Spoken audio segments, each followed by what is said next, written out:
Okay, we're live.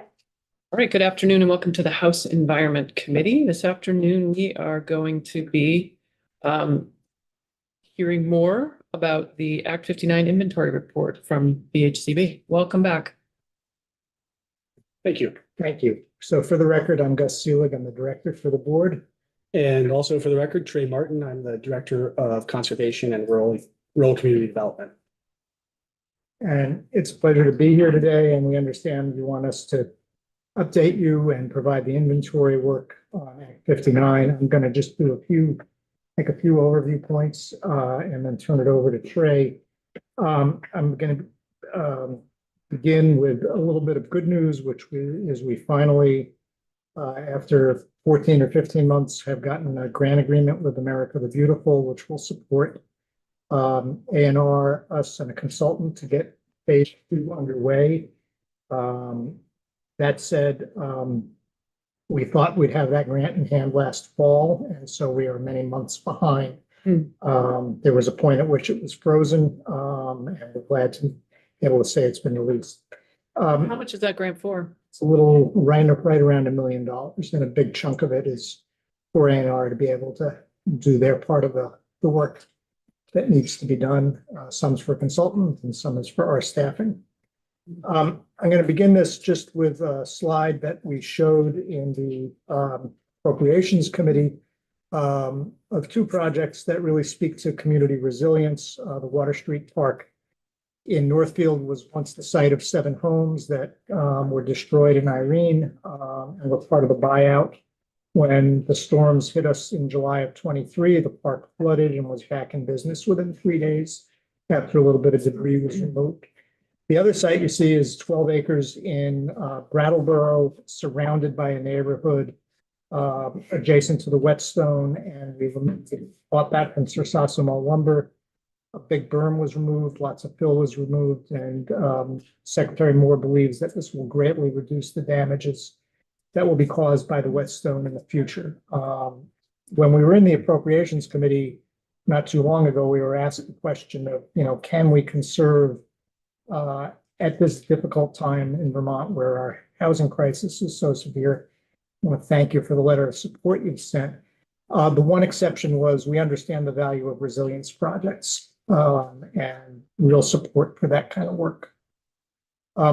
To remind you of our statutory purposes, it includes a large suite of activities: agricultural land, forest land, historic properties, important natural areas, recreation lands. But we're instructed to do this work not just for their own values, but because they're of primary importance to economic vitality and quality of life for the state. And as you look at these 3 photos from the Bennington area, the Putnam Block is right at the intersection of Routes 7 and 9 in Bennington. The upper floors were vacant since the 1970s. It's now, it's been restored. There's affordable housing in it. 10 minutes up the road on Route 9 is Prospect Mountain. The couple who owned that got tired after 30-some years. It's now, we help facilitate the transfer to a nonprofit.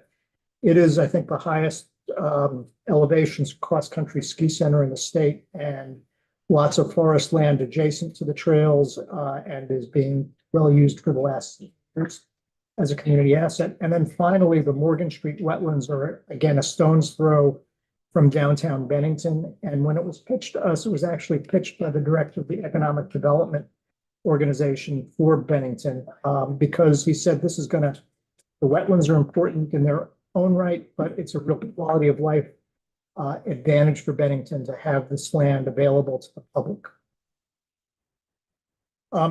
Conservation, as you envisioned it in Act 59, covers lots of ground. It's a big tent. It makes me think of our times with one of our founding board members, Molly Beatty, who was the first woman to run both our Department of Forest Parks and Recreation, and then the first woman ever to run the U.S. Fish and Wildlife Service. And she was really part of what I think of as my graduate education about the importance of biodiversity, the importance of figuring out what is causing the extinction of species at such a rapid rate. But we also know that the mission that we are involved in is supported by lots of Vermonters for lots of different reasons. After the lodge at Mount Ascutney burned, the community actually came to us asking to buy the land around it as a town forest. And the reason was they wanted to take a lesson from the good work that had been done by Kingdom Trails. Property values had actually plummeted after the ski area went out of business, and they wanted to create a town forest with trails, with lots of opportunity for mountain bikers to again be using the land. And it really has been, everybody from that part of the state who is represented in this building tells me it's been a great thing for the town to have conserved it. There was an article in the New York Times about this that was titled "A Town That Saved a Mountain and a Mountain That Saved the Town." So I speak to this just to speak to the kind of intersections of our work from housing to conservation, the importance of resilience. Representative Bartholomew. I just have to point out that it's in my district and you're not overstating it. It really is extraordinary what they've done. Thank you. We're glad that it's worked so well. So with this, I'm really going to turn it over to Trey to begin to talk about where Act 59 leads us. But before I do that, the biggest conservation project we were ever involved in was the conservation of what were called the champion lands back in 1999.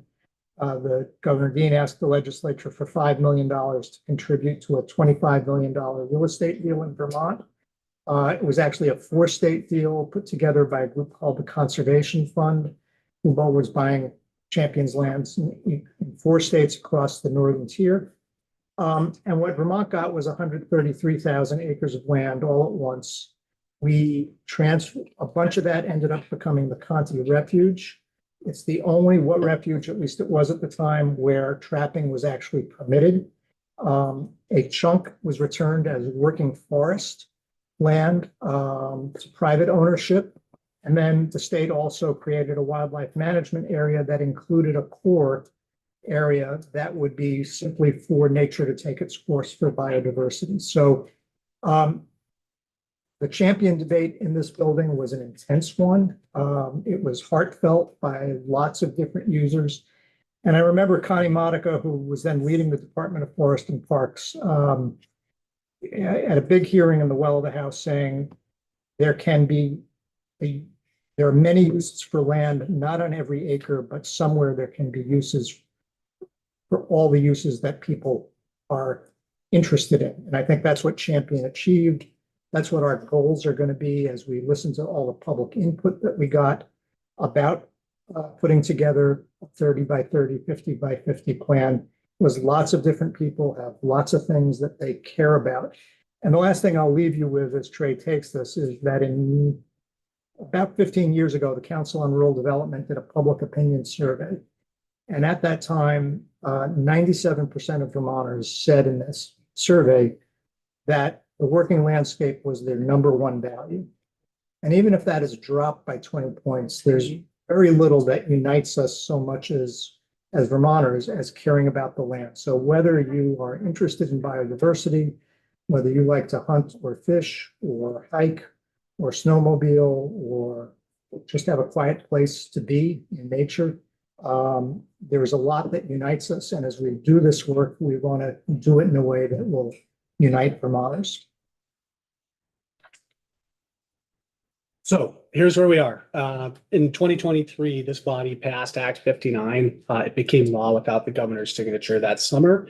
And we engaged a contractor at that time. Nature for Justice was the name of the contractor that we worked with from, the summer of 23 through last summer, probably around July 1st, they finished their work and we continued to finalize what you see there in that phase 1, a conservation inventory, which is, I was asked right before we started, what does it mean to, what is an inventory? Well, what the act intended was that we not only take a snapshot of what's conserved and how the conservation status of those lands fits into the framework that Act 59 creates, but also it provided a set of 10 directives for us to answer.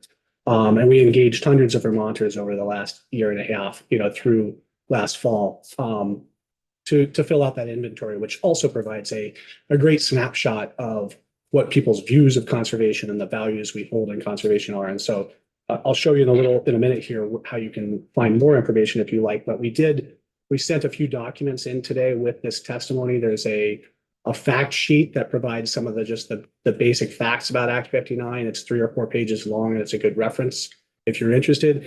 And there's also a document that we published, or that we sent into the body last September, which was a sort of the final analysis or analyses that we did in that inventory. So those are on the committee page. I'm also going to show you in a second how you can get to the VHCB page to find out more. But we're in phase 2 now, and as Gus said, we've been stuck for several months. First, because we were working through the application and process to get funding from the Fish and Wildlife Foundation. And then there was a series of stops and pauses and freezes and unfreezes with the Fish and Wildlife Service, where the funding came from to the foundation. So that is now, as Gus said, that's freed up. So we're really beginning our phase 2 work again in earnest right now. So it's a great time to come in and say what we did in the first phase. So here's this is on the background document or the fact sheet, but I want to make sure that key terms are understood by folks. When we completed this inventory, it was with reference to these goals and these definitions. And so first of all, the goal there is what most people talk about with this act. I think I said that last time I was in, is that people focus on 30 by 30 and 50 by 50.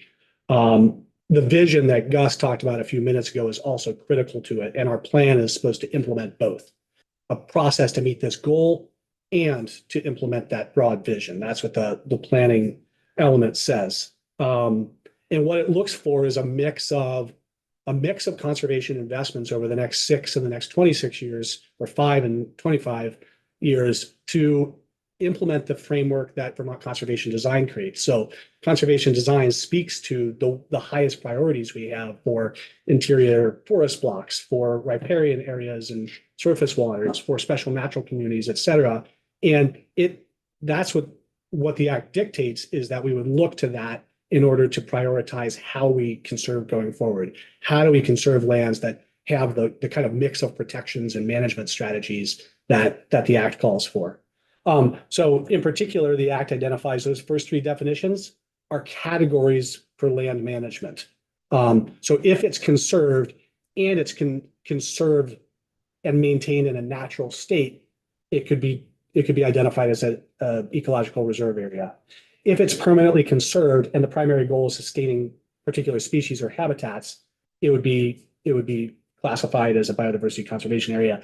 And if it's conserved and there is a mix of ecological function as well as land management and production of resources, whether those are agricultural or silvicultural resources, it would fit into the natural resource management area. There's a definition, for sustainable land management. So in order to count it as conserved, it not only needs to be conserved, it also needs to be sustainably managed. So that definition is articulated in the bill. And then finally, the definition of conserved itself is a critical definition that you have to look to. And conserved means permanently protected from conversion and fitting into one of those 3 land management categories. So that's how the bill uses a slightly circular process to sort of say, here are management categories. And if you're also permanently legally protected from conversion from a natural state and you fit into one of those 3 categories, then that's what the bill dictates would be counted in the inventory. So yeah, we'll pause there and see if there's. Representative Pritchard.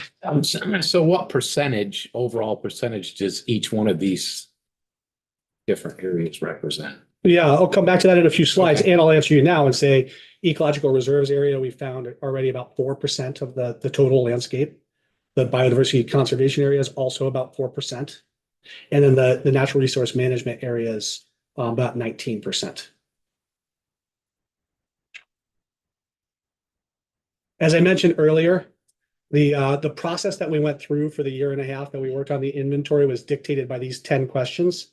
I'm not going to read these to you. You can look at them as we're going along, but these are as a reference as I go through kind of what we found for each one of these. But the inventory we produced was a question by question analysis following this script. So, are the conservation categories the right categories? What's the total amount of land that's conserved? That's your question. What kinds of practices contribute to conservation goals? How do state-owned lands fit into this? So as you go through this identifies a set of, as I said, 10 questions. Here's the other 5.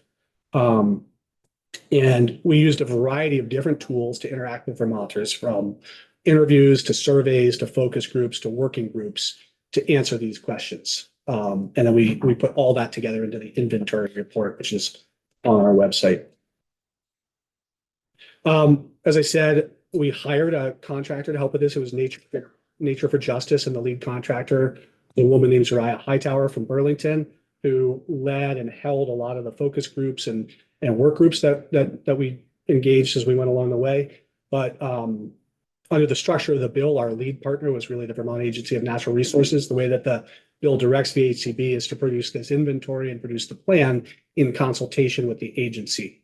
And then the bill contemplates that the responsibility for implementation of the goals of the act shifts to the agency once this planning work is done. So that's a really important thing to keep in mind, is that this is, VHCB was not asked to develop this plan and then be the full implementer of this. It shifts to our agency that has the scientific staff and the policy staff needed to really oversee something this large. And obviously VHCB will play a very large role in implementation, but the roles will shift a little bit. And then I was asked last time who some of the key partners were that helped us with the inventory, and so I've listed them up here. Those are statewide conservation organizations who, together with VHCB and ANR, manage most of the conserved lands in Vermont. There are many other organizations that do great conservation work, but the majority of easements are held by these organizations currently. Do conservation districts hold easements? They can, and I think some do. But I don't know the number of acres and how prevalent that is among the different districts. But, there are municipalities own conserved land. Other smaller land trusts own conserved land, regional land trusts. So there are many actors on the landscape, but these are the statewide groups who we look to. And then I said I would tell you where to go on this. So if you go to the VHCB website, you want to find out more information about our work or follow it as we continue. Under our programs, you can click down to Vermont Conservation Strategy Initiative Act 59, and there you'll find not only the documents that we sent you today, but other documents, including the bulk of the work that Nature for Justice completed was an annex document of some 550 pages that lays out all of the process results that we had from our inventory and our work with Vermonters. So if you really wanted to get as nerdy as I feel about this, you could dive into that document, which has tons of background and shows our math, if you will. But to get to the question. So the first question asked us, it was really a 2-part question, but first, do the definitions in the bill of the 3 conservation categories make sense? Should they be kept? Should they be altered? Should they be amended in any way? And then the second part of question 1 was, and how should agricultural lands be identified as contributing to the goals? And so for the first question, we had 2 different working groups of professionals who worked on this. This is such a broad kind of question. It was so foundational to the rest of the work. It was a very good question 1, let's say, because it dictated a lot of what we did. But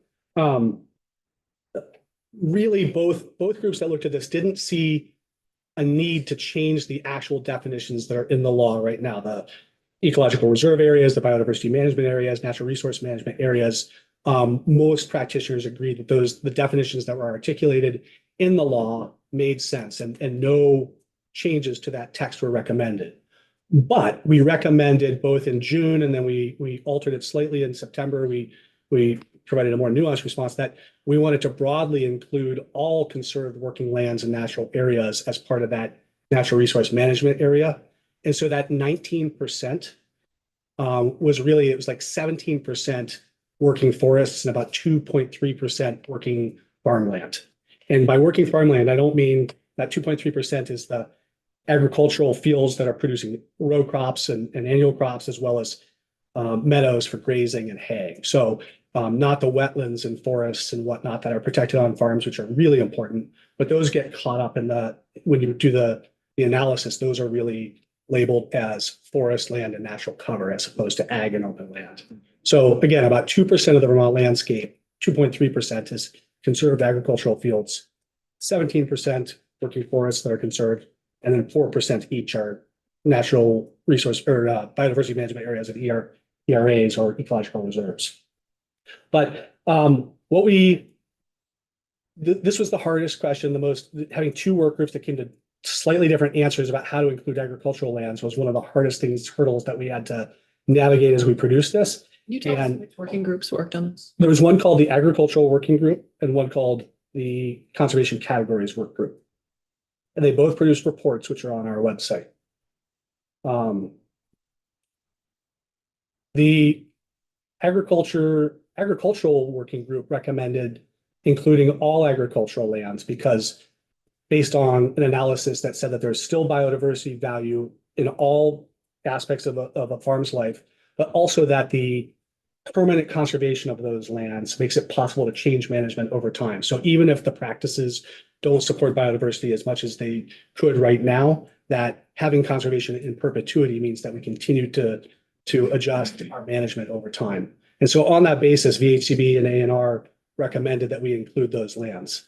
We later, after talking with stakeholders and with legislators over the summer, we adjusted that to say we can and should look at whether or not it would be better from a sort of classification and management perspective to have a fourth category for agricultural open lands and also to develop specific targets for that for our 2030 and 2050 efforts. And so that's what we put into that September inventory update was the goal to refine this as we go forward and to spend some time in this next phase thinking about what those goals should look like among the other goals that we have for natural resource management areas, ERAs, and biodiversity management areas. So I pause there for any questions. What was the recommendation from the conservation categories group? The conservation categories group recommended that we think about 5 categories. So they wanted to contemplate 2 additional categories, one of which was for agricultural lands, and one of which would have been lands that might not count towards the state's goals for protecting biodiversity, but contributed community resilience. So it was like a community resilience category. Can you give me an example of what that is? When we talked about this, we had some funny examples, but like Dackrow Field in Waterbury, it's a conserved field that's part of the downtown's flood management strategy. It's a place where floodwaters settle, but it's a soccer field and park for the community, and it is protected, but it's not necessarily conferring a lot of biodiversity benefit there in downtown Waterbury. And is that included now in the conserved lands inventory at all? If it is, it would be included in that uncategorized. We did identify about 40,000 acres that didn't neatly fit into our categories. And there are other places that are like that they're protected with conservation dollars or with different kinds of legal interests that prevent the conversion of the land, but don't neatly fit into the 3 categories. You said 40,000 what? Acres, roughly, that fit into that, don't quite fit into any of the other category. Thanks. Other questions? Representative Chapin. Thanks, Trey. I know there's 9 other questions, but this seems to be a big one that we might spend a little time on. I don't know if this is a good time to We have ask plenty of time. Go questions ahead. about that. Okay. I would love to hear a little bit about potential for, I understand that often an agricultural property is going to consist of a lot of different land uses. If you could talk through that a little bit more and talk about considerations you thought about in terms of, can we count this portion of ag lands in this category and the forested lands, for example, in another what was the discussion about the practicality, the technical aspects of that? And then I guess I would love to hear you talk about the process that those 2 committees used, because my understanding is there was a lot of dissent on this topic and a lot of different viewpoints, and I understand the different, there's so many pros and cons on both sides of this particular piece. Can you just talk a little bit about process? When you say a committee came to recommendations, what did that look like? And, you know, does this warrant a lot more time and effort maybe than that process? And you're probably going to talk about what happens next, but.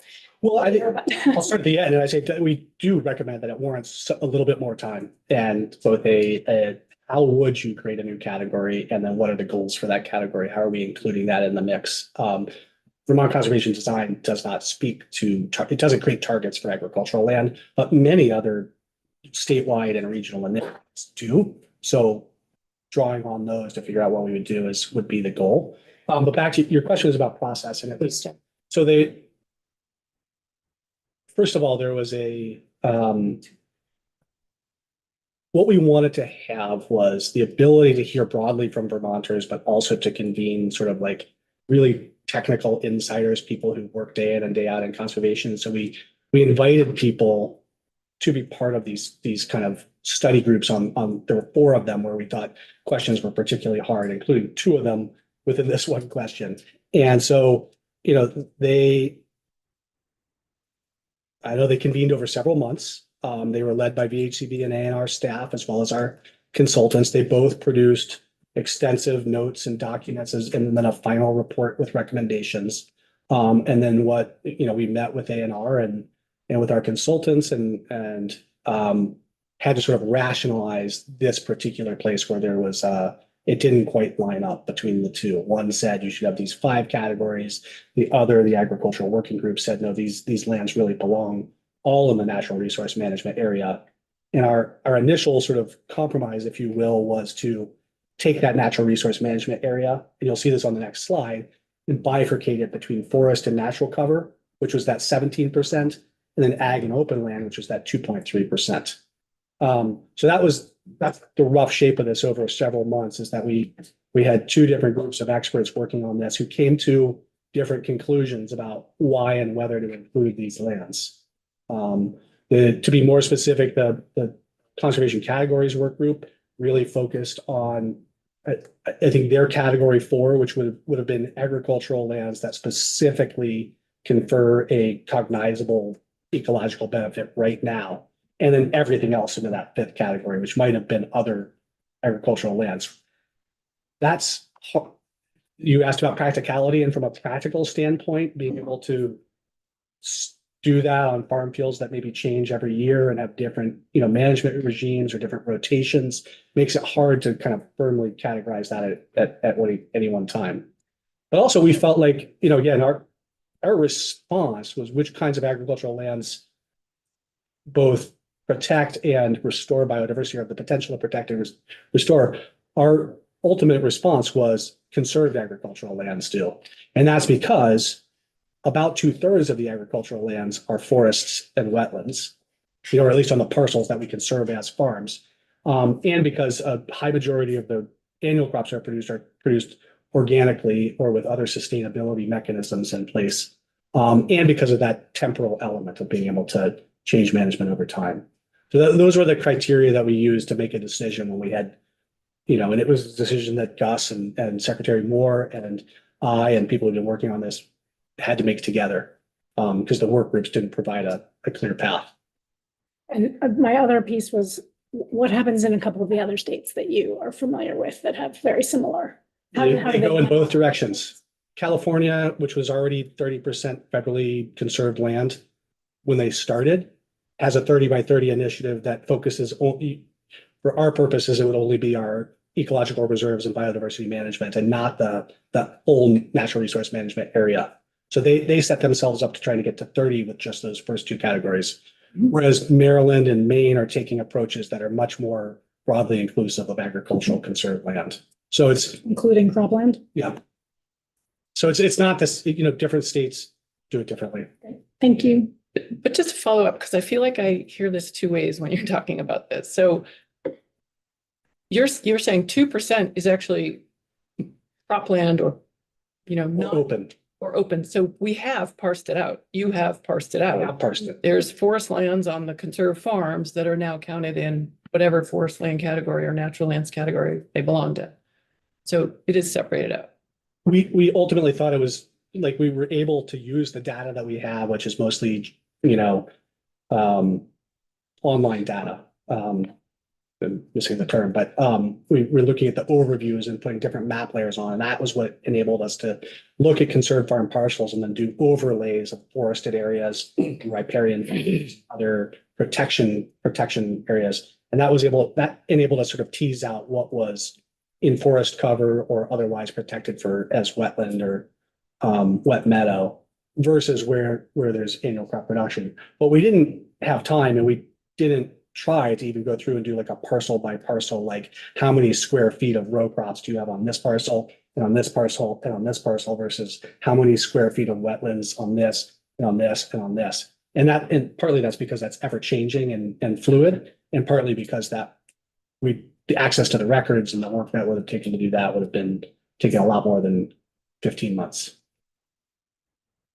And I'm intrigued that California has a 30% goal that's focused really very much on biodiversity, supporting lands in their entirety.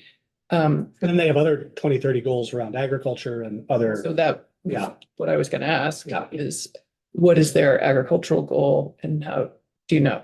I actually don't, I know more about their. I mean, I'm just intrigued that that's the approach. Thanks. So this is the snapshot. I switched to this to just show you the breakdown. So when we broke it out, we used the 3 category names, but we really had ecological reserves, biodiversity conservation areas, and then that 3rd category, and which was natural resource management areas, resulted in these 2 different numbers. So the 900,000 acres of forests and wetlands and things like that are on farms and working forests, et cetera. And then the open land that either has annual crops on it or grazing or haying. And that shows that, when you add all that up, if you include all that, that's 27% of the land mass in Vermont, which is about 5.9 million acres, give or take. And that leaves us with about 190,000 acres to meet the 2030 goal. Critically, we recommend, I don't want to lose this because the biggest takeaways from our work on this particular question are that the data quality, data management, data governance all needs significant investment to enable us to do this going forward. And while we talked to our consultants about different models that states use, some states have like data trusts that sit outside of state government that look at all the conserved land and are managed by a nonprofit entity or an entity like the HCB. But we have a strong VCGI program here, Center for Geographic Information, wonderful staff there, and ANR has been collaborating with them for decades in terms of understanding the GPS of their land. So that's the place that we see that the investment should be made so that we can provide updates to this inventory every other year, which is what the law calls for. So ANR is already thinking about like the next inventory, the 2026 inventory, which shifts to them. And what will have changed, right? It's not just new conservation, but has management changed on any of those lands such that they reclassify as we go forward. And so having a really sophisticated data set and a really sophisticated record keeping at both forward looking and going backwards and cleaning it up is going to be critical to be able to show you progress, every other year. And they have convened a group working with VCGI and other sort of tech experts, and they've been talking about this since last summer. So they're kind of ready to go with some recommendations when we are, but it's going to require some level of staffing capacity increase beyond what's currently there. Can you describe a little bit about how that's been happening up till now? Because there's always, for a long time, there's been a conserved lands database. Mm-hmm. Yeah, and the conserved lands database is sort of like every few years, it's kind of like there's an effort. I think there was one 5 years ago or so where everybody pulled together and pushed to get all of the shape files uploaded from the conservation projects that they had done into that database. And then the database sort of manages those shape files in and shows them as conserved that way. That is an ad hoc process currently because there's no staff whose responsibility that is at VCGI. They host this, but they don't have the capacity to manage this and track people down and, enforce a set of data standards and governance requirements that go into that. So it's really been kind of incumbent upon the users to do that, which is why when there was a big push a few years ago, and then again last spring, organizations had to really kind of dig in and look back over several years worth of records and say, okay, have we uploaded everything that needs to be on this database? So it's a pretty gross gross level of detail snapshot. Useful, I think, for tracking progress over time, but not 100% useful in terms of like at any one moment, it's not perfect clarity, but it's a good blunt estimate of where we are. A well-organized program led by state government where there was an expectation for how this would happen and where there's support for organizations and, you know, a protocol for how you upload this and how you classify things. You know, the other thing we had to do last year was take all those, you know, 1.5 million acres, which are in hundreds and hundreds of different conservation projects, and then roughly figure out which of those are reserve areas, biodiversity management areas, or natural resource management areas. So going forward, we have the advantage of using those categories on the front end and saying, as we conserve this land, where does it go in the database? So we need some innovations like that to make this simpler for state government.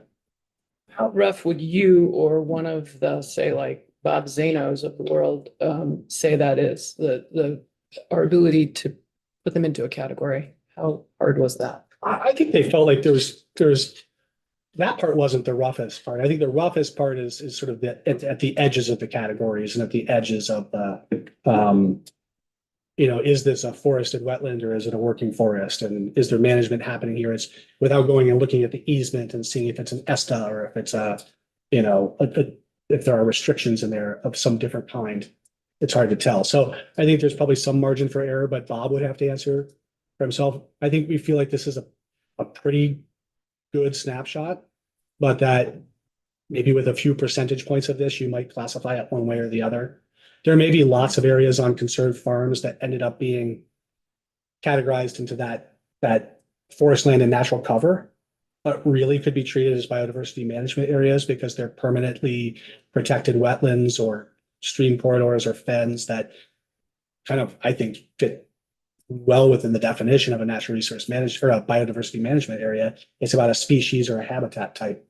But we didn't go back through every single one of those to say how many 6-acre wetlands do we have on these farms. As the conservation director at VHCB, I'll tell you every farm, when we looked at 6 projects this morning, every single one of them had between 20 and 40 acres of different water quality protections on the parcel, you know, out of a couple 100, 300 acres. So it's a pretty high percentage of every single parcel. And the work to go back and figure out all that is something we'd like a little bit more time to do and some professional, you know, capacity at the state to help with.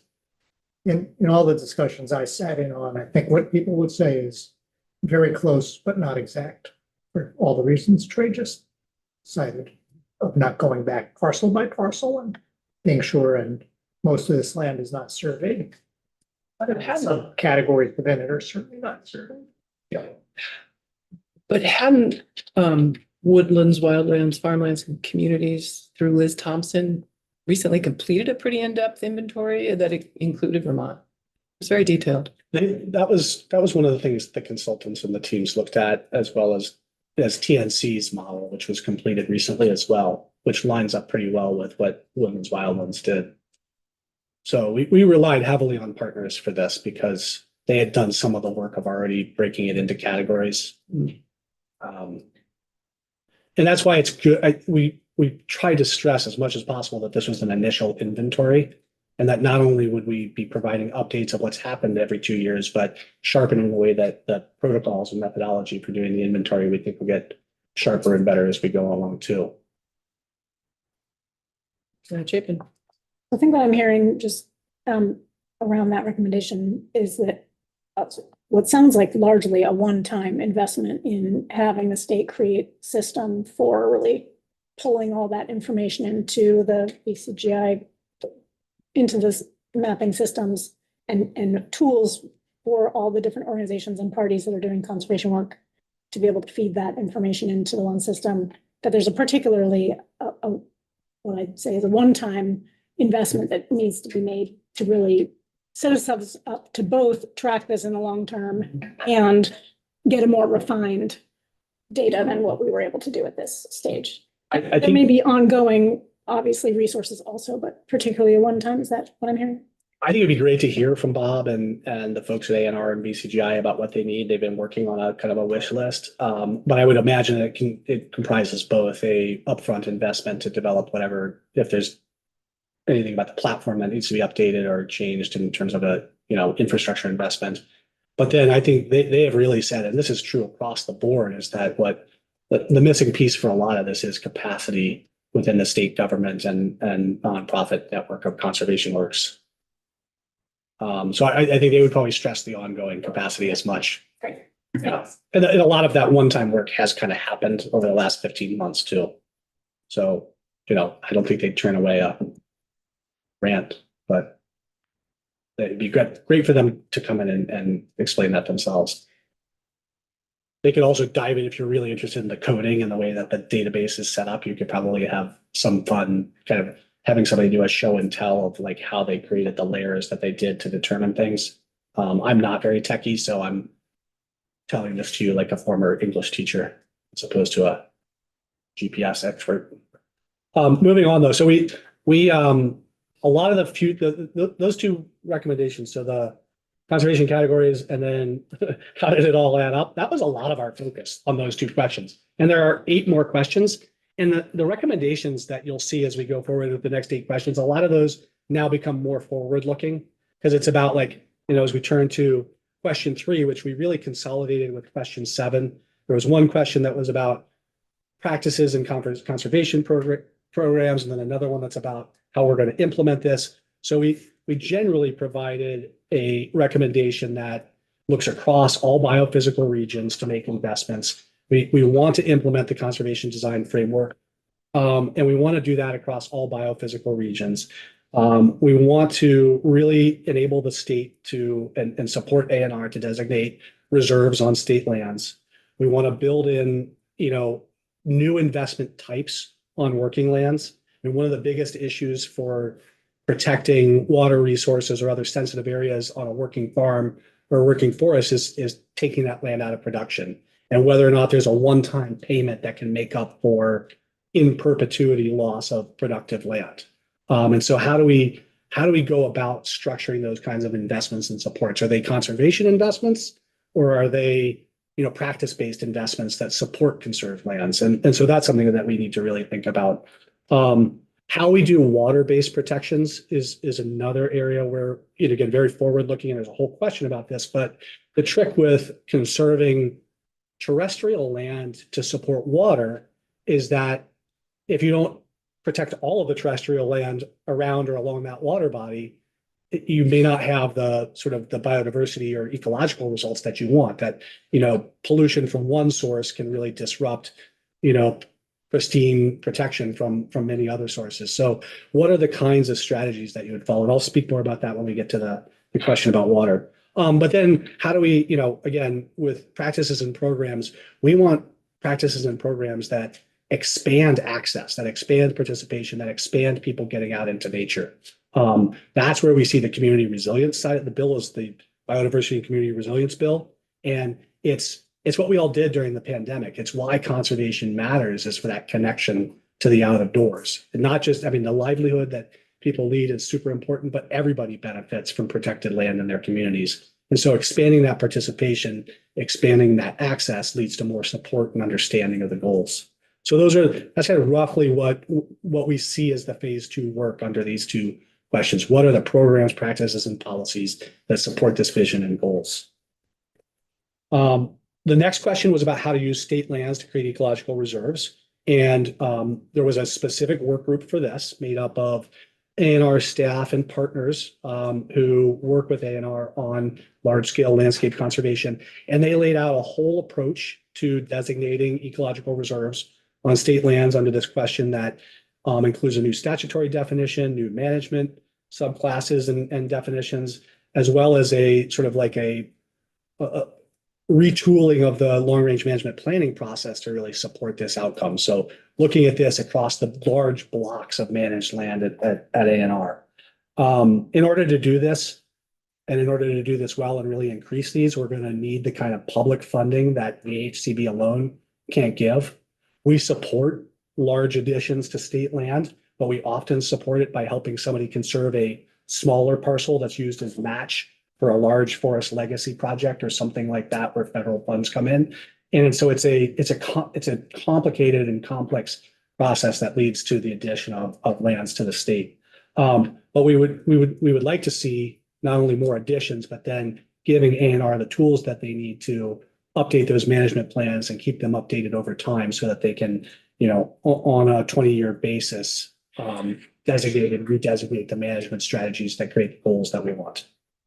A footnote to this is that it's hard to know what's going to happen with federal money, with the legacy program, with the Land and Water Conservation Fund. When VHCB was formed almost 40 years ago, it was at a time when those were at an all-time low during the Reagan administration, and we were formed to provide state money so that we weren't totally reliant on federal money. But doing the kinds of large-scale landscape scale conservation that A&R is part of is not something that VHCB has enough resources to do alone. And so we're very closely following as A&R as what's happening in Washington, D.C. and what that means for EPA, for USDA, for Interior, et cetera, et cetera. Another very technical question was how to use the conservation design framework to drive implementation methodology. This was another process that A&R really leaned into in the inventory, and I would say, other than wanting VCD to be the centerpiece of this didn't excite a lot of comments from people who participated, but it was, basically what they said is that we have a framework. It already provides, about a dozen different types of map features to look at across any town or statewide of how, what are the functions and how important are those lands to overall landscape function. What A&R has done since then is what they said in the inventory is that they were going to do a gap analysis. And I think this is almost ready for prime time and for sharing, is that they've taken the conserved landscape map that we have and overlaid it with the Vermont Conservation Design Framework maps. And that's enabled them to say, how are we doing in terms of those highest priority places? And where are the big gaps in one of the strategies? And that's super important for the conservation plan and for kind of how we prioritize going forward is across all 9 biophysical regions, are there places that we really think are sort of missing from the conservation focus? We have great conservation along the greens. We have less in some of the other areas of the state. Aquatic systems and managed terrestrial land, conservation of terrestrial land to support aquatic systems was another place where we asked a work group of technical experts to come together. And what they sent back was no surprise that number one, capacity is needed so that we can not only think about how we do this on new lands as we go forward, but what can we do going backwards on previously conserved land to provide additional protections for water quality? And there are some existing conservation tools that allow you to do that, but really thinking about how would you invest with landowners to place additional restrictions, but also additional benefits to the landowner through payments for ecosystem services or some other methodology? Or do you place an overlay easement on a current easement that puts additional protection there? But in order to do that, and to do that at a strategic level, we know that you need to connect with the basin plans and the TMDLs and the other planning efforts that we're doing as a state that think about watersheds as a whole versus conservation, which thinks about land as a parcel and as a singular deal. And so that's a more complex undertaking that we want to make sure that our conservation dollars are really supporting those other priorities as we go forward, even if they're like a TMDL is sort of focused on one stressor, but they often prescribe actions that have many co-benefits. And so being cognizant of that as we do aquatic focused conservation is important. And then are there other incentives that we could provide?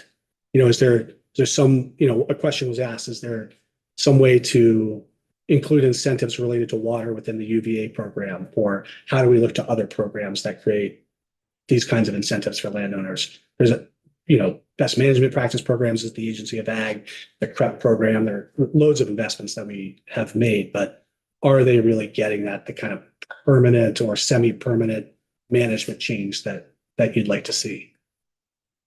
If I could just back this up for a minute Yeah. on a couple of things.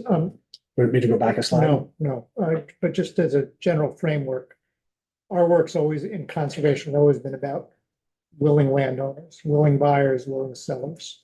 Nobody's ever compelled to sell a conservation easement or conserve their land permanently.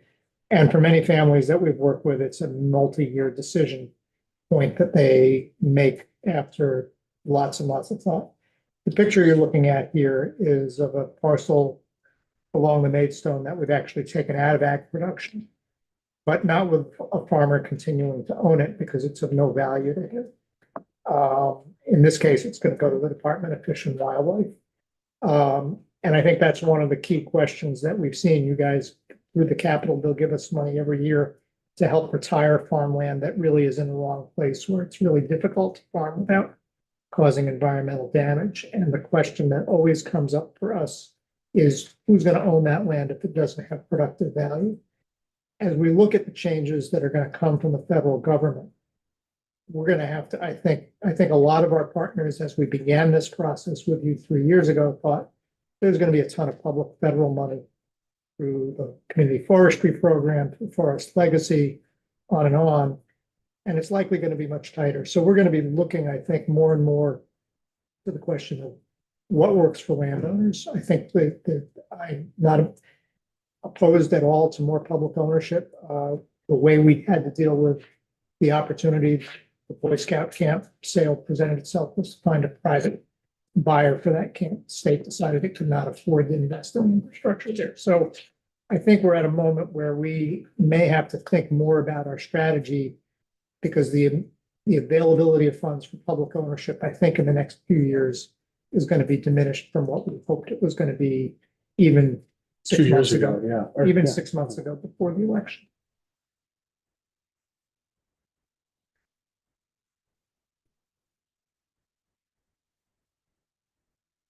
So yet another more ad hoc work group came together towards the end of the inventory process, and we looked at the history of expenditures and the different programmatic funds that we use to do conservation. You wanted to talk about this last time I was here, and I'll just reiterate some of the numbers that I shared then. But we found that over the last 10 years that we were conserving 10 to 15,000 acres a year in Vermont.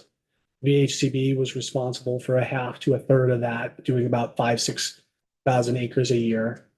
We found that the cost of conserved land was about $2,500 an acre. When you blend all the different project types and all the different work, you can sometimes get a big landscape scale forest for much, $800 an acre. But sometimes we see farmland that we conserve that is very developable. It comes at, much higher cost per acre. So, all in, it's about $2,500 an acre. So when we looked at this, we knew that, again, when we wrote this, we were thinking mostly about how to leverage federal funding. So that was, last spring, early summer. And that was the number one strategy, was to build the capacity within the NGO community and ANR and VHCB to draw down more federal funds and to be able to utilize Legacy every year to put projects forward more often for LWCF. That's obviously a serious question for right now, but we can continue to think about how to build that capacity for 4 years from now. There's no reason we shouldn't think past the current situation in Washington. We also wanted to bring together philanthropists and foundations with those public funders to say, if we're thinking 180,000 acres and we're trying to, conserve that over the course of 5 or 6 years, that doubles or triples the rate of production. Where are we going to find the funding from that? And how do different organizations step forward and say, this is where we're going to be focused? What's VHCB's role? What's the role of ANR? What's the role of the Land Trust and Nature Conservancy? New England Wilderness Trust? There's all these large players out there. How are they coming to the table with resources, and what are the kinds of goals that they have, so that we can put that together into the plan? And that's really a phase 2 project, is to say where are the programs and practices to get this done. We also think we have to innovate. So, are there strategies that where Act 59 cross references with other acts that you've passed or other existing frameworks like Act 250, where we might say that there are programs that accomplish the goals of conservation, but without the kind of funding that Gus and I, deal with on a day in and day out basis, buying conservation easements or buying up land. So, does the creation of designations in the Act 250 program create some kind of permanency? Not right now, but maybe we think in the future. And the same thing with Act 250. Right now, UVA. Right now, UVA doesn't create permanent conservation. But UVA, these are all laws that we could recommend changes to, or we could look at ways to strengthen and innovate if that would help us to accomplish these goals with less burden on taxpayer dollars. Or utilize existing programs and resources at a better economy of scale. I didn't get to ask a question that I want to ask. It's related to funding on the land and water. Is that the forest legacy? Explore opportunities to expand the forest legacy program. What does that look like? Well, there's a maximum amount that states can apply for every year. And so one of the things would be, are we going for it every year? And are we? No, but we often go for the maximum and sometimes we don't. So over several years, it fluctuates from year to year based on the availability of projects, really. So developing those projects and providing the kind of, it's a really long process to work through legacy. So it's, having professional staff at FPR and in the land trust community to develop those projects over a longer time period.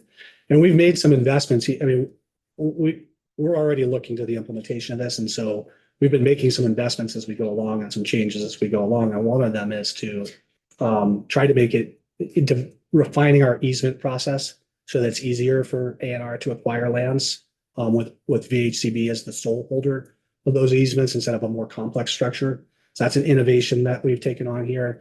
And then another one that another thing we've done is invest in some partners. So when Trust for Public Land came to us and said, we'd like to add a second person in Vermont who could really help us dial up the legacy program in support to FPR. Could you help us with some capacity funding? And so we created a matching grant opportunity for them and help them to bring that capacity on board.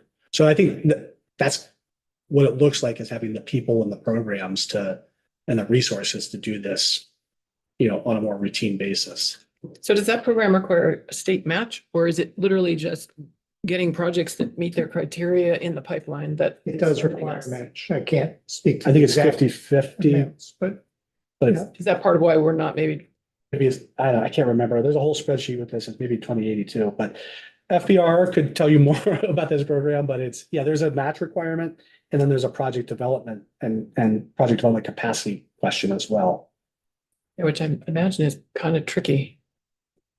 These are tricky. Balancing that, like what's in the pipeline and and then the funding, it's probably a little chicken and egg there. and it's a very, very slow federal process. So it also takes patient landowners who are willing to wait a really long time. Several years. And it's among the programs that I think we should expect will have less resources for the next 4 years than it's had the last 4. I think so.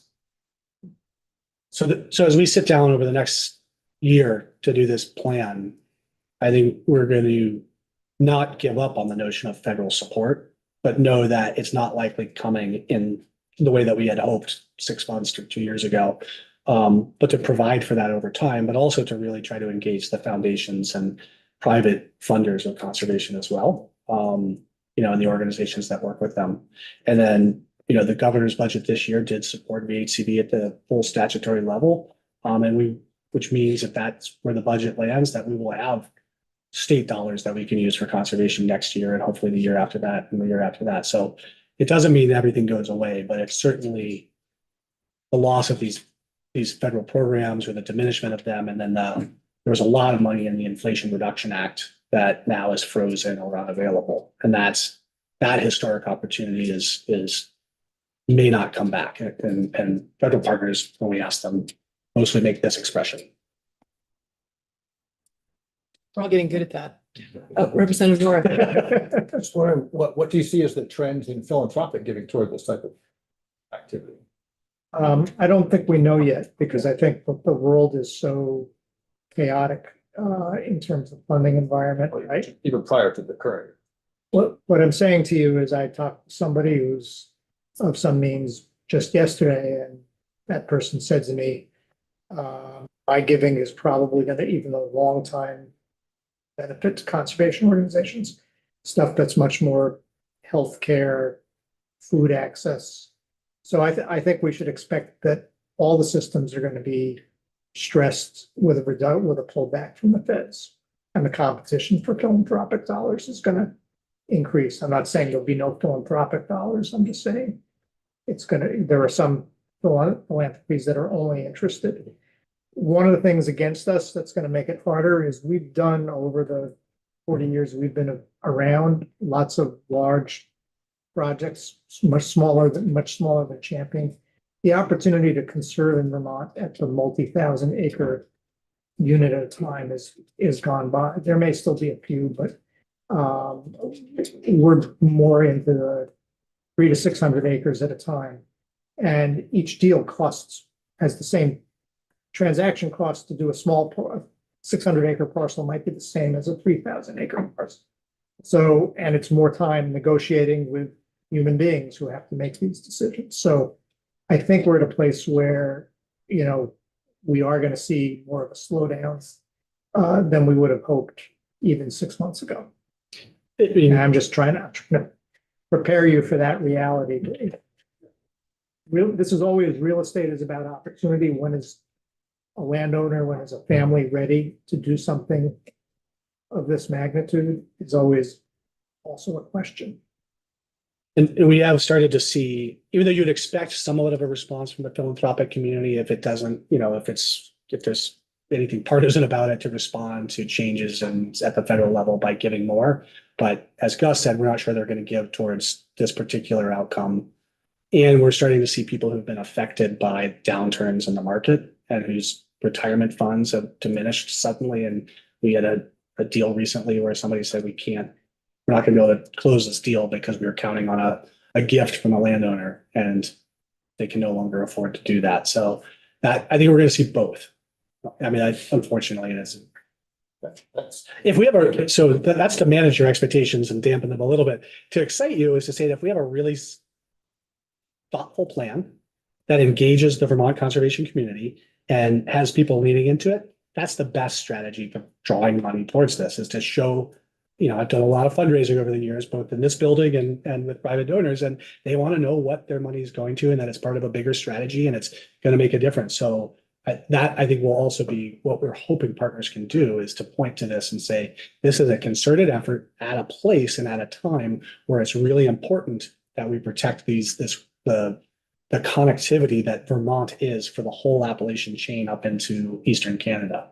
We're a linchpin kind of in the connectivity of the Appalachians to that northern forest. So is it important to conserve here? Absolutely. Are there really good values to it? Yes. And do people see themselves in it? We hope so. That will increase the giving. Just a couple more slides. Thank you for having us here. It's a nice long conversation. Yeah. So the next question was about equity. And it really asked how equitable and inclusive is the conservation system or community in Vermont? And we found both in terms of there are a number of different, I'm going to back up and just say there are a few different places where Act 59 talks about equity. There are a couple of findings that are related to equity. There are a couple of directives that are related to equity. But then overall, the Act directs us to meet with a broad array of stakeholder groups.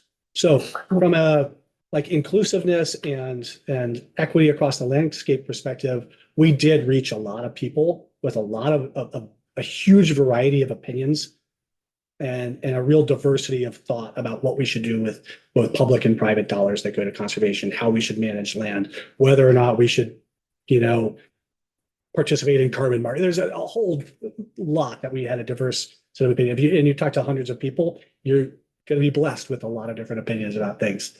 But in terms of if you said, how are we doing engaging the BIPOC community in Vermont in concert around these specific goals? How are we doing with Vermont's indigenous community? How are we doing with Vermont's other, marginalized or historically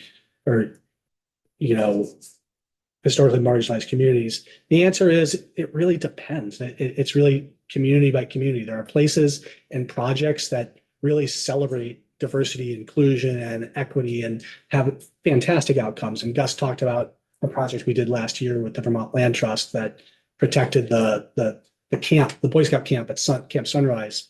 That's now Camp Outright. That's now a place where LGBTQ plus youth can come from across the country.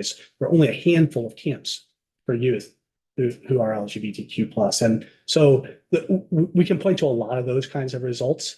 But I think overall what we heard is that both the BIPOC community, representatives from marginalized communities and the Indigenous community didn't see themselves in the conservation work that we had been doing and want more education and access to the process and more support and understanding of the kind of this really focused legal conservation that we're doing.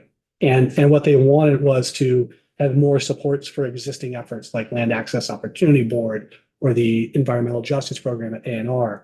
Wanted to really increase the kinds of landowners that we include and that we hear from, and then provide resources to those groups to participate. And not just in Burlington or in Chittenden County, but across the landscape. Where are people who haven't felt like they've been able to understand or participate, who would have something to say or something to learn from this? And so that's the answer to this one, is that we can do a really good job on the project by project basis and still not be doing a good enough job in terms of our inclusivity. And that's a hard thing to kind of settle on, but that was the lesson that we took away from this, is that, more conscious efforts to make this accessible are definitely needed. And then the last question was about intergenerational land transfers and how we support those. And this is maybe, even though it's the last one and kind of gets overlooked, it's maybe the most fun one, in that what we found here was that there's an incredible body of work and many, many organizations that are supporting intergenerational land transfer or family succession planning around forest lands and farms. And they simply need more resources to do this work. They need more resources for the tools that they use, and they need, more ability to do outreach and education so that more and more families can understand what it is that they're doing. So can you connect this? Can you provide incentives for people who are in UVA or who are in conservation to learn more about sort of long-term planning?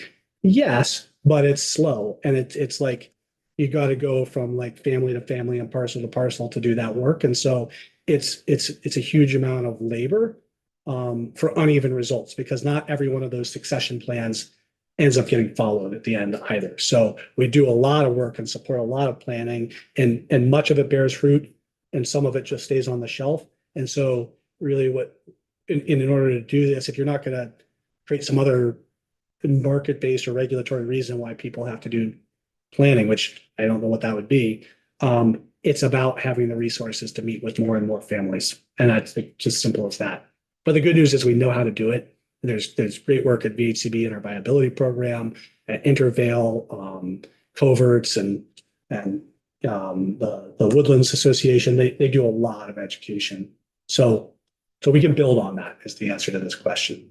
And we should, because 80% of the forest land is owned by people who are near retirement age or in retirement, which means that as they approach end of life, the disposition of that is in question.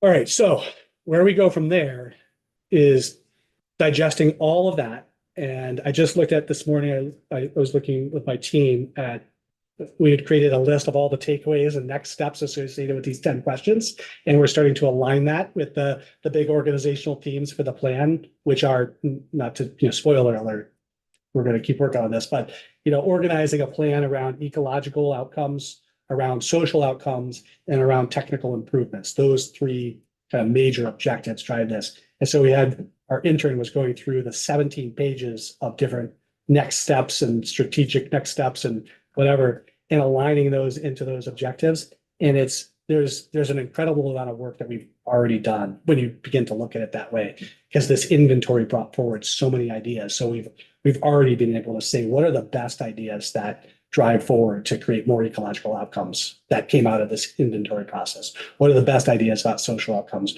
What are the best innovations that we can move forward on? So that's where we are at VHCB. As I said, we're re-engaging with ANR. We've hired Future IQ, who did the Forest Future Roadmap for Vermont, and they will be commencing their contract here in the next 10 days, and beginning to work with stakeholders and advisors and technical experts to bring you a plan that says, how will we prioritize actions around these 4 requirements? And these are taken literally from the bill. These are the elements that make up the plan. So 1, how are we protecting this diverse set of lands? right? Farmlands, forests, historic sites, recreation areas. How are we using conservation design as a guide? How are we expanding public access and interest in the land, as well as expanding enterprise on the land? And then how are we actually going beyond just our existing programs to enhance those programs through these investments? How does this work make those programs stronger? And so that's the way the directive that we have. And again, that will manifest in a sort of a strategic framework that takes those three objectives and lays out strategic pathways under each one, the actions under each pathway, the stakeholders under each pathway, the timeline, the metrics, et cetera.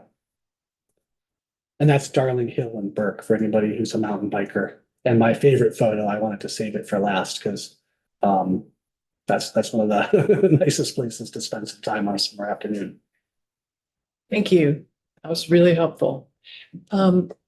Remind us where we can find the more detailed work of your subcommittees. On the VHCB website, top left, it says our programs right here.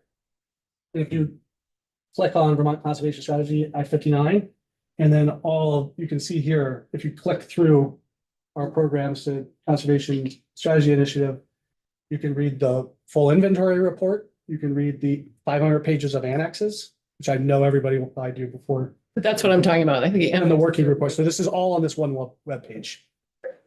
That webpage also has a series of articles written by friends about our work last spring. So there's a set of perspectives that we published.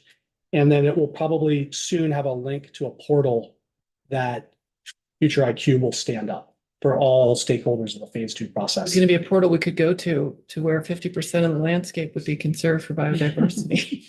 We could just walk through. 4 years from now, we would come out. So that I love those kinds of games with we always play Would You Rather, my kids and I, and it's always like, would you rather have a door that could go anywhere in the world or could go anytime in the world? So you want a specific door that goes to the outcome of this work. Through the Act 59 webpage, yes. Yeah, okay. I don't know if we have the tech capacity yet for that, but we'll work. AI maybe will figure that out for us. All right, members, further questions? Representative. Yeah, and I can't remember the word for it, but I'm assuming that a family that puts their land in conservation, that their children cannot use that land if they wanted to take out a loan.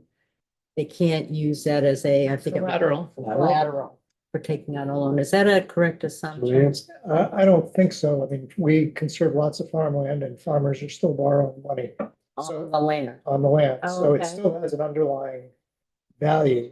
When the development rights are gone, it's going to be different than if you could develop the land. Mhm. So it may have less collateral value, but what we've seen actually has been the value of conserved farmland has continued to go up despite the problems in the milk industry for any variety of reasons. So why did I assume the land that you're dealing with is conserved? It's not in the current use. Is that correct? No, most of it is enrolled in current use. It is. Oh, There's a fairly significant overlap if you go back to I thought this it was. page. I went the wrong way. There's a fairly significant overlap in those 1.5 million acres with current use. I think we thought maybe 60% of it was in current use, something like that. So you can do that. Sometimes there's a conflict between the language of a conservation easement and the requirements of a management plan under current use. And so you need to resolve that. But that's certainly available. And then there are other programs that are available to support landowners and we want to add to that set of programs. So there's best management practice programs, there's federal programs to provide funding to landowners, there's accessing voluntary markets like carbon markets or ecosystem service markets that are, that would be voluntary, but that landowners could have access to. But the act of protecting it and conserving it is different from all of those. It's a different, you might say you own 1,000 acres and you want to conserve that with us. And we say right now that's worth $1 million.